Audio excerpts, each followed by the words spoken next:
Hello, my cute white lilies. Hope you're doing well. Welcome back to my channel. Let's get started the next chapter of Two Souls Written in Scars.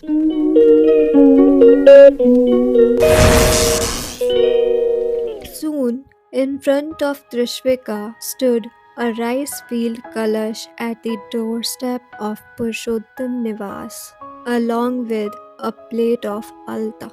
She looked at Akshar and he simply smiled. Just a little while ago, she had been so nervous when Akshar told her that he hadn't even informed his parents about their marriage. And yet today he was taking her to meet them. Now she understood why he had been so relaxed when he said it. He knew his parents very well. He knew they would never insult or misbehave with her. But Trishvika was still surprised that they didn't ask her a single question. Rukmini ji said, "Beta, with your right foot, gently push the rice inside and then enter." Trishvika did exactly that. She scattered the rice with her right foot and placed her feet in the alta plate.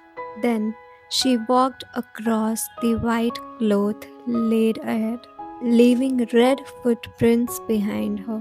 Trishvika noticed Nirvanji heading to his room. She bent down to touch Rukmini ji's feet. Rukmini ji blessed her. "Always stay happy, beta, and bring endless joy into this home." A soft smile appeared on Trishvika's lips. Akshar also touched his mother's feet, but instead of blessing him, Rukmini ji grabbed his ears and twisted them. "I want to slap you, Chiku. Is this how a son troubles his mother?" "Sorry, Ma. I won't go anywhere now," Akshar said lovingly, looking into her eyes. Tears filled Rukmini ji's eyes instantly. She pulled him into a hug. Trishvika watched them quietly. She stepped forward and bent to touch Vidita's feet, but Vidita stopped her and hugged her instead. "I may be older, but not that old that you need to touch my feet." Trishvika hugged her back. Beside them stood Anant, holding their 2-year-old daughter, Anvi. Anant was older than Akshar, so naturally she moved to touch his feet too. But the moment she bent, Anant stepped back. "What are you doing?" Trishvika froze in confusion. Before she could understand anything, Anant bent down and touched her feet instead. He smiled and said, "Women are always regarded as goddess, and I have bowed my head before every woman in my life. And now you're a part of our lives too." For a moment, Trishvika stood shocked. She had never expected this. Yes, some men don't allow women to touch their feet, but Anant not only stopped her, he touched her feet instead, despite being older. Trishvika noticed a proud smile on Vidita's face. She was clearly proud of her husband's gesture. At that moment, a teeny voice called out, "Chiku, Chiku Godi." They turned to see little Anvi stretching her tiny arms toward Akshar, asking him to lift her. Akshar picked her up and laughed. "Hello, my pretty little doll." Anvi giggled. Taking her closer to Trishvika, Akshar said, "Come, I'll introduce you to your chachi. Look, this is your chachi. Say hello, Anvi." Anvi took one more look at Trishvika and hid her face in her palms, making everyone laugh, including Trishvika. Akshar teased, "What happened, Anvi? Chachi is very beautiful, isn't she?" A pink blush colored Trishvika's face. She had never seen Akshar smiling so freely, especially with a child. Akshar asked, Anvi, won't you give your Chiku a kissy? Anvi instantly kissed his right cheek. Akshar then said, Now give Chachi a kissy. Anvi looked at Trishvika with her big round eyes for a moment, then leaned forward and kissed her cheek. A tender smile spread across Trishvika's lips. Then Anvi opened her arms toward her. She wanted to be held. As soon as Trishvika took her, Anvi wrapped her little arms around her neck. Trishvika closed her eyes. This was one of the most precious moments of her life. If her miscarriage hadn't happened, she too would have had a baby in her arms in just a few months. She missed talking to her unborn child every day. She missed their presence. And every time her eyes would fill with tears. But the way Anvi held her today, it felt like life had given her everything in just those few seconds. Akshar watched her silently with a soft smile. He understood exactly what she was feeling, so he didn't disturb the moment. Rukmini ji, Vidita, and Anant also watched them fondly.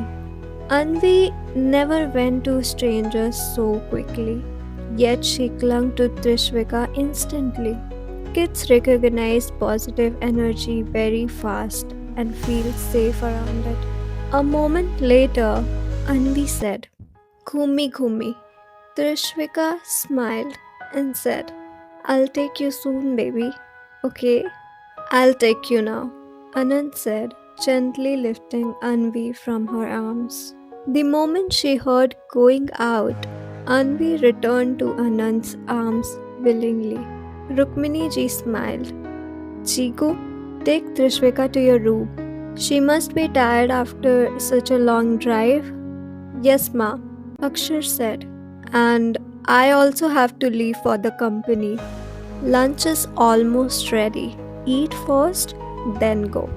Rukmini ji said, and Vidita joined. Drop me at Purushottam Industries on the way, please. Okay, Bhabhi, Akshar said, turning to Trishvika. Shall we? She nodded, and he guided her toward the first floor. Rukmini ji watched them go. Vidita asked, What happened, Mom? I finally see why Chiku is crazy about this girl, she said softly. Our home's happiness is tied to Chiku, and Chiku's happiness lies with her. And today, this girl has brought that happiness back into our lives. Vidita smiled at her words. Now we have to make sure this happiness never leaves this home. We Sasbahu will handle all of that, Rukmini ji said, giving Vidita a playful high five. Vidita laughed, then added, But who will handle Dad? You know him well, beta. He only behaves strict from the outside. Inside, he's soft as cotton. Now that Akshar is here, he'll accept him too. And if not, we'll recruit Trishvika into our team. Vidita smiled. You're absolutely right. Akshar brought Trishvika to his room. They were just about to step inside when his phone rang. He checked the screen. Bhargav was calling. He said to Trishvika, You go in, I'll be there in a bit. It's an important call. Trishvika replied, and Akshar walked to the other side of the floor. Trishvika opened the door and stepped inside. The room was huge, almost twice the size of her room in the old mansion. She had expected that the moment she entered Purushottam Nivaas, so she wasn't surprised. She walked in slowly. taking in everything. The entire room was themed in blue, giving it a royal look. She was just approaching the bed when her eyes went to the wall behind it, and she froze. Her eyes widened in shock. Today was her first time stepping into Purushottam Nivaas. She had never been here before. Then this picture? How was this picture here? Right behind the bed was a large framed picture of her, probably from her college days. She had met Akshar for the first time recently. Then how was her picture already hanging in his room? Dozens of questions raced through her mind. Meanwhile, Akshar finished the call with Bhargav and walked into the room. The moment he saw her standing in front of the photo, he squeezed his eyes shut. Oh God, how did I forget to get that picture removed? He muttered internally. He walked toward her and asked, "How do you like the room?" Huh? Startled by his sudden voice, she turned around. Akshar could read the countless questions in her eyes. She kept looking at him, then back at that huge picture of herself on the wall. Stammering slightly, she asked, This picture? How is it here?" "I got it put up this morning. Don't you like it?" Akshar lied effortlessly, avoiding her gaze. "This morning?" she repeated in disbelief. "Yup," Akshar said. "It's nice, isn't it?" Her mind still held a storm of doubts. She asked again, "But why? Why would you put up this picture?" "The room is yours, so the picture should be yours too, Your Majesty," Akshar said casually. "You're my wife. Your face should always be in front of my eyes, Trishvi, even when you're not around." She fell silent for a moment. Then she voiced her last question. "But this picture, how did you even get it? This picture is from my college days." "I know your entire past, your whole history," Akshar said, recalling things silently. "You think I'd marry a woman I knew nothing about? I know every little detail about you. Feels like I've known you for years." She stared into his eyes quietly. Had he really known her for years? But Akshar, who actually wanted to tell her how long he had known her, said nothing.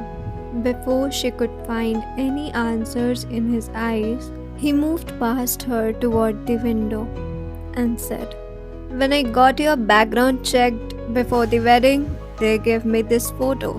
I liked it, so I got it put up." "Oh," she said softly. "If you want any changes in the room, just tell me," Akshar added. No, it's perfect like this," she replied. "Okay, I'll see you in the evening," he said, walking out. She murmured and walked toward the window. Akshar went downstairs.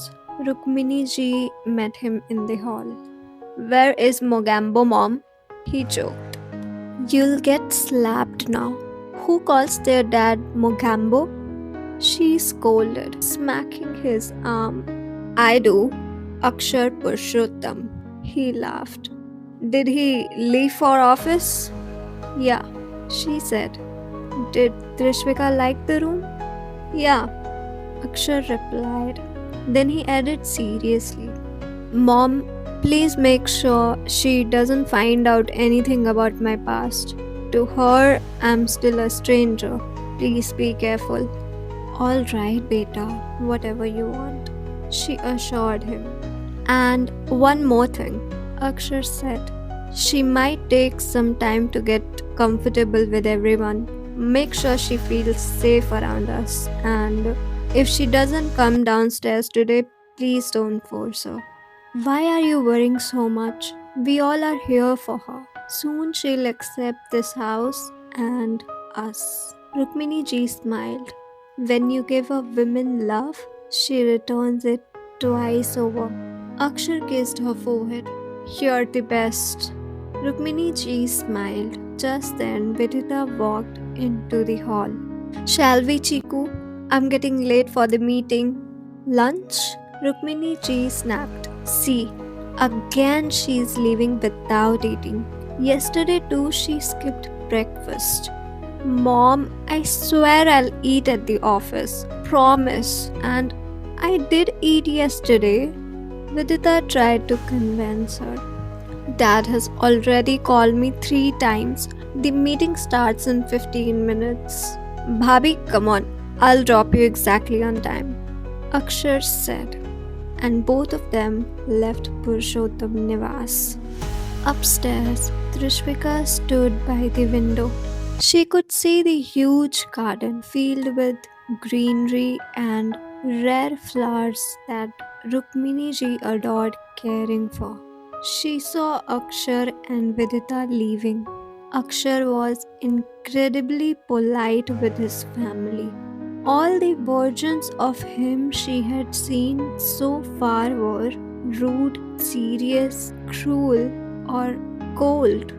He was gentle with her, but the version she saw with his family today, she truly liked. With that thought, she walked back into the room. Her eyes again went straight to the framed picture on the wall. And suddenly, Akshar's words echoed in her ears. You're my wife. Your face should always be in front of my eyes, Trishvi, even when you're not around. Her mind drifted back to her past, to the early days of her marriage with Divyansh. When he would return from office, he demanded complete silence. He didn't like her entering the room either. Once during their early days, she kept roaming around him shyly, wanting to gift him a tie she had brought. She tried talking to him again and again, but Devyansh, already irritated from work, shouted at her and threw her out of the room. She had felt completely humiliated that day. He had apologized later, but her excitement had already died. After that, she never entered the room when he returned from office. And today, Akshar, a man whom she married only to take revenge from Divyansh, had her huge picture hanging around his bed just so her face always stay before his eyes. Hey lilies, your turn to shine. What stole your heart in this chapter and what didn't? What deserves a little extra love? Share your thoughts in below. I can't wait to hear your opinion. Don't forget to like, comment, and share this update with your favorite bookworms. Your support fuels our journey with this novel. Stay tuned for more twists and turns in Two Souls Written in Scars. Until then, may your dreams be filled with your favorite fictional characters. All yours, Satyanshi.